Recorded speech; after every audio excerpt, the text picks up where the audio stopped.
Hello friend, आज हम discuss करने वाले हैं Charles law of kinetic equation. Kinetic equation के द्वारा चार्ल्स लॉ को कैसे हम प्रूफ करेंगे या इसका डेरिवेशन हम कैसे करेंगे। तो हमने आपको एक वीडियो में बताया है काइनेटिक इक्वेशन क्या होते हैं। तो काइनेटिक इक्वेशन क्या था, PV equal to 1/3 mn c bar का स्क्वायर, ये है काइनेटिक इक्वेशन। इसका यूज करके हम हर एक लॉ को, जो गैस में हमने आपको लॉज बताया, बॉयल्स लॉ का तो डेरिवेशन हमने दिखा दिया, Charles law, Avogadro's law, Dalton's law, Graham's law, सारे लॉ का हम क्या करेंगे, डेरिवेशन करेंगे काइनेटिक इक्वेशन का यूज करके। ठीक है, तो काइनेटिक इक्वेशन आपको याद होना चाहिए कि काइनेटिक इक्वेशन क्या है, ये बहुत इंपॉर्टेंट है। ठीक, प्लस में आपको पता होना चाहिए काइनेटिक मॉलिक्यूलर थ्योरी, ये भी हमने डिटेल में बताया, इसके सारे पार्सुलेट भी हमने करवाए हैं काइनेटिक मॉलिक्यूलर थ्योरी का। तो बात कर लेते हैं ना, इससे हम प्रूफ करेंगे क्या, चार्ल्स लॉ। चार्ल्स लॉ था क्या, हमने चार्ल्स लॉ क्या बताया था, जो गैस का वॉल्यूम होता है वो टेम्परेचर के डायरेक्टली प्रोपोर्शनल होता है। चार्ल्स लॉ में गैस का वॉल्यूम जो होगा वो टेम्परेचर के डायरेक्टली प्रोपोर्शनल होगा। कब, जब हम प्रेशर को कांस्टेंट रखेंगे। प्रेशर को क्या रखेंगे, कांस्टेंट रखेंगे। मान लीजिए कोई गैस हमको गिवन है, हम क्या कर रहे हैं, उसका टेम्परेचर इंक्रीज कर रहे हैं, मतलब उसका टेम्परेचर बढ़ा रहे हैं, तो क्या होगा कि गैस का वॉल्यूम जो है वो बढ़ जाएगा। यही पॉइंट यहाँ पे बोला गया है कि टेम्परेचर जो है गैस के वॉल्यूम के डायरेक्टली प्रोपोर्शनल है। कब, जब प्रेशर को हम कांस्टेंट रखते हैं। ये पॉइंट आप याद रखना, ये क्या है, चार्ल्स लॉ है, ये चार्ल्स ने बोला था। ठीक, अब बात करते हैं यहाँ पे, according to kinetic molecular theory the temperature of gas is directly proportional to kinetic energy.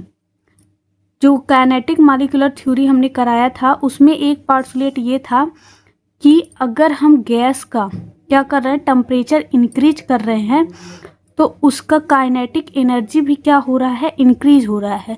मतलब वो एक दूसरे के डायरेक्टली प्रोपोर्शनल है, एक बढ़ेगा तो दूसरा भी बढ़ेगा, अगर एक घट रहा है तो दूसरा भी क्या होगा, घटेगा, डायरेक्टली प्रोपोर्शनल है। ये तो आपको पता ही होगा कि अगर आप किसी भी, मान लीजिए गैस है, कोई गैस गिवन है, उसका क्या कर रहे हैं, टेम्परेचर इंक्रीज कर रहे हैं, तो उसका जो मॉलिक्यूल है ना, उसका मूवमेंट जो है वो फास्ट होने लगेगा, इंक्रीज हो जाएगा, उसका मूवमेंट इंक्रीज हो जाएगा। जब मूवमेंट इंक्रीज हो रहा है तो उसकी काइनेटिक एनर्जी भी क्या हो जाएगी, इंक्रीज हो जाएगी। तो यही पॉइंट यहाँ पे बोला गया है कि यदि हम किसी गैस का टेम्परेचर इंक्रीज कर रहे हैं तो उसकी काइनेटिक एनर्जी भी इंक्रीज हो जाती है। ठीक, तो यहाँ पे पॉइंट आया कि काइनेटिक एनर्जी जो है डायरेक्टली प्रोपोर्शनल होगा टेम्परेचर के। तो काइनेटिक एनर्जी जो होता है वो किसके इक्वल होता है, काइनेटिक एनर्जी इक्वल टू होता है 1/2 mv²। ये आपको पता होगा, काइनेटिक एनर्जी किसके इक्वल होता है, 1/2 mv²। तो यहाँ पे वेलोसिटी को हमने इंडिकेट किससे किया है, c² से हमने वेलोसिटी को इंडिकेट किया है। यहाँ पे ये क्या है, वेलोसिटी है। ठीक, इसको हम क्या कह रहे हैं, मीन स्क्वायर वेलोसिटी।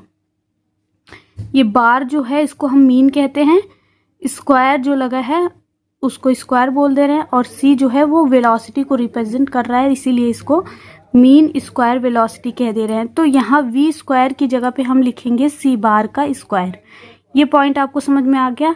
अब बात करते हैं, अगर फिजिक्स में कोई भी पार्टिकल मूव करता है तो हम उसका टोटल मास देखते हैं, किसी भी पार्टिकल का टोटल मास देखते हैं, और उसकी क्या देखते हैं, काइनेटिक एनर्जी तब देखते हैं। ठीक, यहाँ पे ये जो m है, यहाँ पे m जो है, ये m जो है वो एक गैस का मास है, केवल कोई गैस हमको गिवन है उसमें एक गैस के मॉलिक्यूल का मास है, ये एक मॉलिक्यूल का मास है। गैस के अंदर ढेर सारे मॉलिक्यूल होंगे, उसमें से एक मॉलिक्यूल का मास जो है वो m है। मान लीजिए टोटल नंबर कितने हैं, n है, तो अगर हम इसको और इसको मल्टीप्लाई कर रहे हैं तब जाके हमको क्या मिलेगा, total mass of gas, gas का जो टोटल मास होगा वो हमको मिलेगा। कैसे? यहाँ पे बात करते हैं नंबर ऑफ मॉलिक्यूल। यहाँ पे n क्या है? Number of, total number of molecule. कैसे? 1 2 3 4 5 6 7 8 9 मॉलिक्यूल यहाँ पे है। लेकिन जनरली आप ऐसे नहीं देखोगे, ये तो एग्जाम्पल के तौर पे हम आपको समझा रहे हैं। वैसे जो गैस के मॉलिक्यूल होते हैं ना, वो लाखों के तादाद में होते हैं, लाखों के तादाद में होते हैं, उनको हम काउंट नहीं कर सकते हैं। यहाँ एग्जाम्पल इसलिए हम आपको दिखा रहे हैं काउंट करके कि आपको समझ में आ जाए बस। ये n क्या है? टोटल नंबर ऑफ मॉलिक्यूल जो गैस में प्रेजेंट है, और m जो है वो एक का मास है। तो हमको टोटल का देखना है, तो इसको और इसको मल्टीप्लाई कर देंगे। तो इस m की जगह पे हम क्या लिखेंगे? mn। वेलोसिटी की जगह पे हमने लिख दिया c बार का स्क्वायर, और m की जगह पे हम लिखेंगे mn, और डायरेक्टली प्रोपोर्शनल किसके है? टेम्परेचर के। अब यहाँ पे जो प्रोपोर्शनल का साइन है उसको हटाने के लिए हम क्या करेंगे? k कांस्टेंट को ऐड करेंगे। तो 1/2 mn c बार का स्क्वायर इक्वल टू में kT हो जाएगा, अब बात करते हैं अकॉर्डिंग टू काइनेटिक इक्वेशन। हमने आपको काइनेटिक इक्वेशन बताया था, क्या होता है? PV equal to 1/3 mn c bar का स्क्वायर। अब देखिए यहाँ पे हमको क्या करना है? यहाँ पे 1/3 की जगह पे हमको ले आना है 1/2 ले आना है। तब हम 1/2 जब लाएंगे उसकी जगह पे हम पुट क्या कर देंगे? kT पुट कर देंगे। ठीक, तो इसको लाने के लिए हमको क्या करना पड़ेगा? 2 से मल्टीप्लाई करना होगा और 2 से डिवाइड करना होगा। इस इक्वेशन में 2 से हम मल्टीप्लाई करेंगे और 2 से ही डिवाइड करेंगे। Right side of equation is divided and multiply by 2। Divide भी 2 से करेंगे और मल्टीप्लाई भी 2 से करेंगे। ठीक, तो क्या हो जाएगा? PV इक्वल टू 2/2 ब्रैकेट के अंदर 1/3 mn c बार का स्क्वायर। अब क्या करेंगे? ये 3 को ब्रैकेट के बाहर लेंगे और 2 को ब्रैकेट के अंदर लेंगे।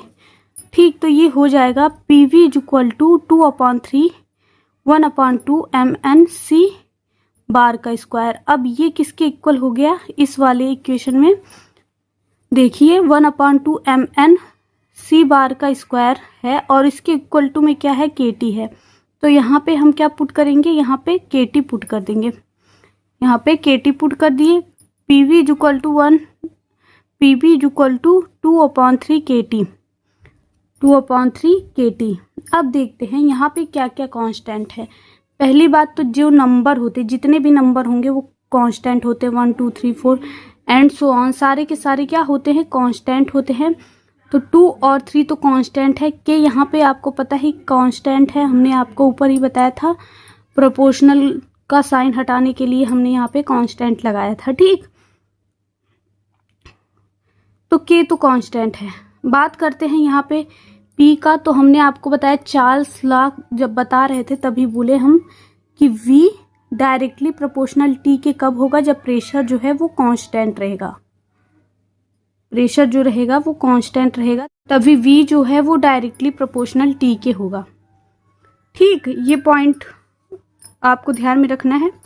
तो यहाँ पे P भी क्या होगा? कांस्टेंट होगा। जो जो कांस्टेंट है उसको हम रेड से इंडिकेट किए हैं। V जो है वो कांस्टेंट नहीं है यहाँ पे, और T कांस्टेंट नहीं है। इस P को हम इधर लेके आएंगे तो ये डिवाइड में चला जाएगा। तो V इक्वल टू हो जाएगा 2K/3P। ये T हो गया, ये कांस्टेंट है तो इसकी जगह पे एक नया कांस्टेंट लिख देंगे 2K/3P is equal to K prime लिख सकते हैं। यहाँ पे K प्राइम लिख सकते हैं। अब यहाँ पे हमको अगर ये प्रोपोर्शनलिटी साइन लेके आना है तो क्या होता है? कांस्टेंट और इक्वल टू मिलके क्या बनाते हैं? प्रोपोर्शनलिटी का साइन बनाते हैं। तो यहाँ पे प्रोपोर्शनल V प्रोपोर्शनल T हो जाएगा। कब? जब प्रेशर जो है वो कांस्टेंट रहेगा। प्रेशर हमने कांस्टेंट रखा है इक्वेशन में, ये पॉइंट आपको ध्यान में रखना है। ठीक, मतलब किसी भी गैस का अगर आप टेम्परेचर बढ़ा रहे हो तो उसका वॉल्यूम क्या हो जाएगा? बढ़ जाएगा। और टेम्परेचर घटा रहे हो तो वॉल्यूम क्या हो जाएगा, घट जाएगा। तो ये एक दूसरे के क्या होते हैं, डायरेक्टली प्रोपोर्शनल होते हैं।